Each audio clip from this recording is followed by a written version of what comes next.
What if I told you can make this beautiful Milkmaid Bustier at home, even as a beginner, and it's going to turn out to look this gorgeous? Hey guys, my name is Damara, and I'll be showing you how to make this using the slash and spread method. And this is how it turned out. I'll also be showing you guys how to make it into a gown, even with the puff sleeves, just like you can see in these pictures. If you want to know how to make this, or if this is your vibe, stick with me to the end of this video and let's get right into it.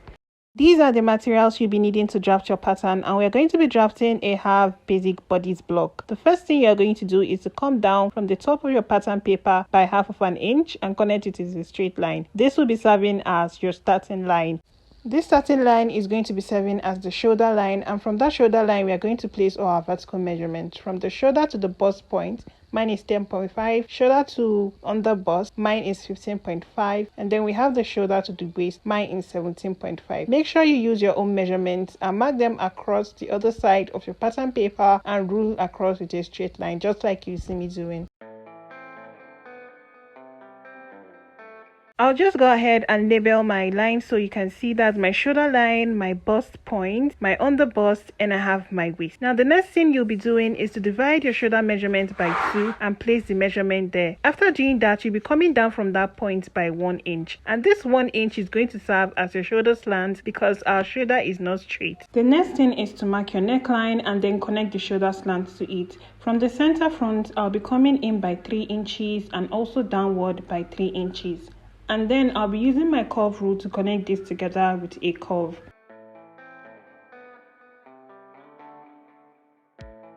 Now that we have the neckline, just connect it into the shoulder slant from the 3 inches point, just like you see me doing here. The next thing you'll be doing is to get your chest line, and the standard measurement for getting the chest line is to divide your bust by 6 and add 1.5. What I had after doing my 8 inches, so I'll just mark that there, and I'm going to rule a straight line across just like this, and I'm going to label that the chest line. Now I'm going to be ruling a straight line from my shoulder slant down to my chest line. I'm just going to measure out my shoulder measurements divided by 2 there, just to make sure that I get a straight line.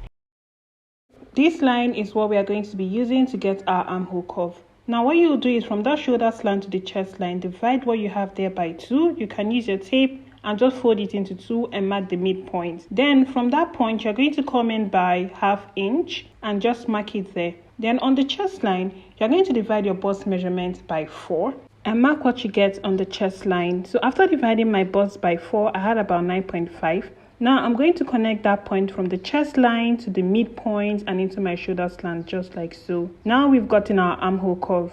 Done with that, the next thing you'll be doing is to place your nipple to nipple measurement divided by 2 on the bust point, on the under bust point, and on the waist. So I'm just going to mark that on these 3 lines, and I'm going to connect it with a straight line.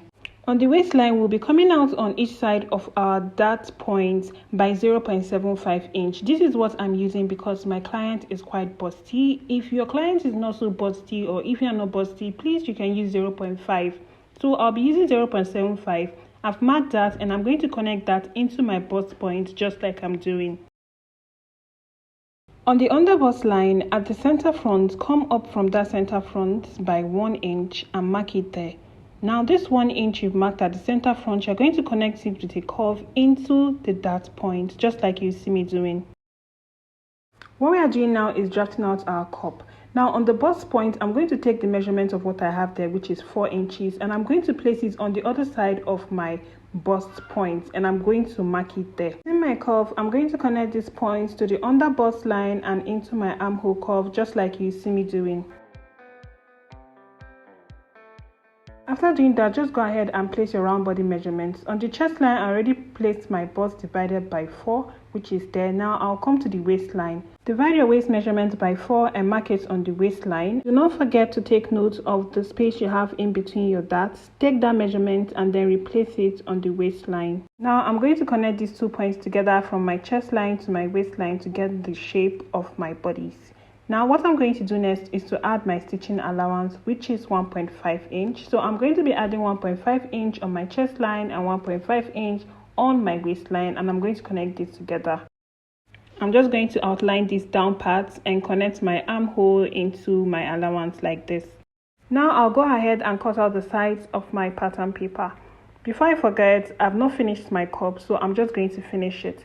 Now from the chest line, from the armhole line, just that point there where my other cup stops from, I'm just going to use my curve and curve it into my chest line, just like I did here. I didn't want it to be exactly on the chest line. That was why I did it a little bit above. Now I'll be cutting out this part, just like you see me doing, because we won't be needing the yoke for this tutorial. I'll be cutting out this part, and then I'll be trimming out the sides of my bodies. You will not be needing this upper part, which is the yoke, so we'll be concentrating on these bodies, and this is what we'll be using to cut out our back piece. To cut out the back piece, just place your front piece on another piece of pattern paper, just like I did here. Make sure that the down part is the same length with your pattern paper.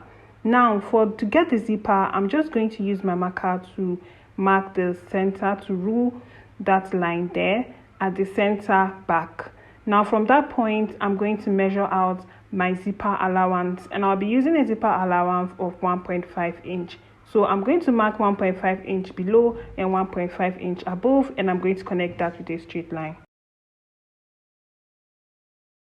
After marking out the zipper, the next thing I'm going to do is to use my rule and then outline my side back using the side front, and I'm also going to be outlining my armhole, just like you see me doing here. Now we've used the front piece to outline the armhole, the side back, and we've used it to get our zipper allowance. Now I'll go ahead and unpin my front piece or my front pattern from the back. This is an easy and smart way to go about drafting your back pattern. You don't have to start afresh to start drafting the whole thing.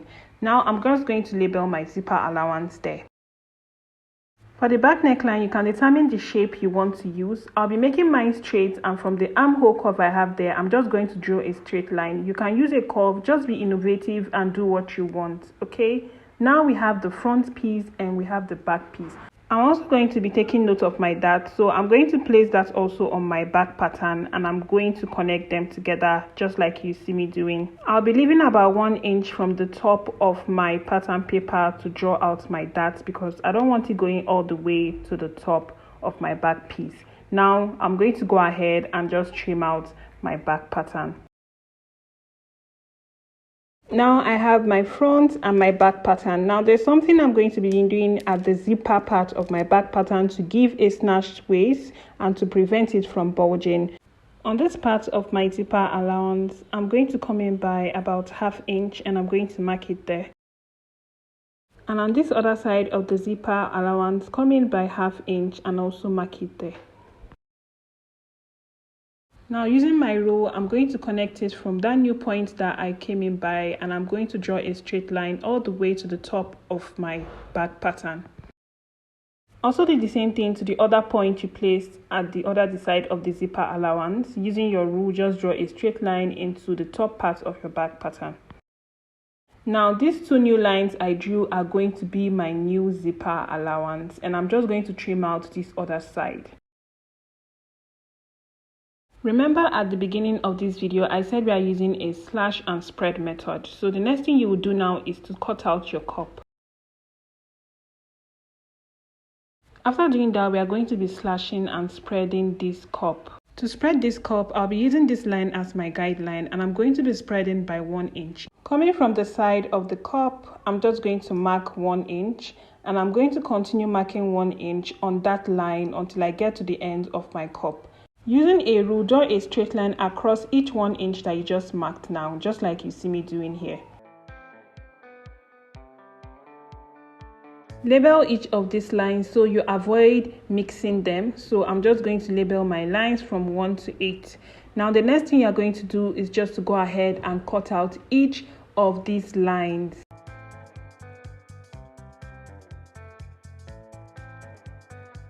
After slashing through all the lines, this is what you should have, and arrange them accordingly. Now I'm going to place it on a new pattern paper. After placing it on a new pattern paper, the next thing I'm going to do is to slash this by 1.5 inch each. You can also use 2 inches if you want your bustier to be fuller. The next thing you'll be doing now is to spread. Starting from the edge of my pattern paper, I have my number 1 there, so I'm just going to place it there. And then I'm going to use my pin to hold it down. Now let's spread. Using my measuring tape, I'm going to measure 1.5 inch from my first pattern paper that I placed there, and I'm going to just mark it there. Now I'm going to bring in my number 2, and I'll be using this line which I just pointed at, this guideline, making sure that all of them are on a straight line. Okay, then I'm going to place it on that 1.5 inch that I marked there, and I'm going to use my pin to pin it down. This is what I'm going to be doing until I get to the end of my pattern paper. Just like that, the second one also from 2, I'm going to mark 1.5 inch, and using number 3, I'm going to place number 3 there, making sure that my line is aligning the same. I'm going to place it there and also pin it down. Now what you just need to do is to repeat this process until you get to number 8. Now that we are done spreading, this is what it should look like, and like you can see, my cup is curved just the same way it was curved on the pattern. It wasn't straight, so this is how it should look like. The next thing you'll be doing, you don't need your curve rule, just using your free hand, connect all these lines together. While connecting the lines, make sure that you are following the shape of the curve or the pieces of paper that you placed on the new pattern paper, just like I'm doing here. After tracing out my curve, I just went out to cut it out already. Now the next thing I'll just do now is to remove all my pieces from my new pattern paper. Now this new pattern paper is what I'm going to be using to cut out my main cup. Now that I have all my parts ready, I'm just going to go ahead and cut out my fabric, and I'm going to show you guys how I did that. For the back piece, I added 1/2 inch all the way around aside from the zipper part, and then I added 1 inch to the down part because I didn't add any allowance to my pattern paper. And then for the bodies, I added 1 inch down here, and then I added 1/2 inch on the side, 1/2 inch for this part of the cup, and also 1/2 inch to the top. I didn't add any stitching allowance to the center. And for my cup, I added about 1/2 inch all the way around, and then this up part I added 1 inch because this is where I'm going to be placing my rope, so I need enough to be able to fold in and place my rope. Removing the pattern paper, I cut out 2 pieces for the cup, and this is the 2 pieces I have here. Make sure you take note of the part that is meant to be at the center. For me, I'm just going to use my chalk and mark that, and this is going to help me not to mix it after or when I'm about to sew this down. Now I'm just going to keep that aside and bring my center piece. Now this center piece, make sure that you cut it on fold, okay? It's supposed to be together and not separate, so make sure you cut it on fold. Opening that up, this is what I have, and this is what yours should look like. Now basically what we are going to be doing is to use our cup, and we are going to be pleating our cup on these bodies just like I'm describing here. I'm going to show you guys exactly how we are going to achieve that. This is my back piece which I already showed you, so now let's concentrate on this front. Now what you'll be doing is to sew in the center of each of your cup. So how you're going to do that is to fold in by 1/4 inch and also fold in again and go to the machine and stitch that down. I'm going to be doing this to the both sides of my cup. Make sure that the side that you are stitching is the center part of your cup. All right, after stitching that down, this is what I have. Can you see? I've already closed in that place. Now to the top of the cup, we are going to be creating a part where we'll be fixing our rope. And to do that, on the top part of your cup, just fold it in by about 1/2 inch or 1/4 inch, and then fold it in again by about 1 inch, just like I did here. Now I'm going to go to my machine and do this and stitch it down all the way to the end of my cup. And then coming to the bottom part of the cup that is to be attached to the bodies, you are going to run a loose stitch all the way to the end, just like I described here. Now I'm going to do this on both cups, and I'm going to come back and show you guys what it looks like. I'm also going to be sewing in the darts on my bodies at once, so do not forget to notch your darts and make sure to sew them in by what you used on your pattern. After sewing in my darts, this is what I have. I used 0.75 on my pattern paper, and that is what I use. Make sure to use what you used on your pattern paper, okay? So this is my cup, and I've gone ahead to create a passage for my rope just at the top of my cup, and then at the bottom of my cup I've also sewn a loose stitch. I'll be gathering my cup using the loose stitch until it fits into this part of my cup. To gather the lower part, what you just need to do is to draw out one of the threads and then just be gathering it just like you see me doing, bit by bit. Be careful so you do not cut the thread. So just be gathering it bit by bit until you are satisfied with the gathers. I'm quite satisfied with the gathers I've made, so I'm just going to place that on my bodice to make sure that this fits in. Okay, I'm just going to be checking it to see if it fits into the space there. Now, after fitting it in, I was satisfied with what I had. Just make sure that your cup fits into that part. Now, after you're done with that, the next thing you'll be doing is to create a rope which you'll be fixing through this upper part. These are the ropes I'll be using. I have 3 pieces here just in case the 2 are too short. So let's just concentrate on these 2 first. What I have here is about 22 inches and I have about the height of 2 inches. So what I'll do is to fold this into 2. Go to my machine and I'm going to sew this down, and I'm going to make sure that I close up one part of my rope. I'm done sewing in my rope, so I'm just going to trim it. As you can see, I closed up one part of the rope, and this closed part is one part that is going to be outside the dress. The other side that is open is going to be sewn in inside the dress. Now go ahead and turn out your rope to the front side. I'll be turning out mine using this pin here. Do not forget that what you are doing for one cup, you'll be doing it on the other cup at the same time. I'm just using one cup to describe everything, okay? So this is my rope, and I'm going to be inserting it into this upper part of my cup. Do not forget that we closed one part of the rope, which is going to be on the outer part, and the open part, which is the one I'm holding now, is the one that is going to go into the cup. So I'm just going to use my safety pin and put that in through my space there, just like you see me doing. After passing your rope and you get to the end of the other side of the cup, what you should do is to use your pin and hold it in place to avoid it moving around or it getting lost inside this whole passage. Now, the next thing you are going to do is to do it on the other side of the cup. As you can see, our Milkmaid Bustier is already coming out. Now, I'm going to do the same thing I just did to this cup on the other cup. I'm done inserting my rope on both cups, and this is what it turned out to be. Now I'll go to my machine and stitch down this part that I held with pin, okay, so it just stays in place. After stitching that down, this is what I had. Now we are done with the cups, and this is what yours should look like. I'm going to be ending this tutorial here because I don't want it to be really long. So a part 2 is going to be coming out, and in the part 2 I'll be showing you guys how to join your cup to the bodies and also how to connect it to make a beautiful gown. I'll also be showing you guys how to cut and attach the hand of this dress, the one you can bring up or take down to make an up shoulder if you'd like. If you have any questions concerning this particular tutorial, please do not forget to drop your questions in the comment section and I'll gladly attend to every one of them. I'll see you guys in my next tutorial. Bye.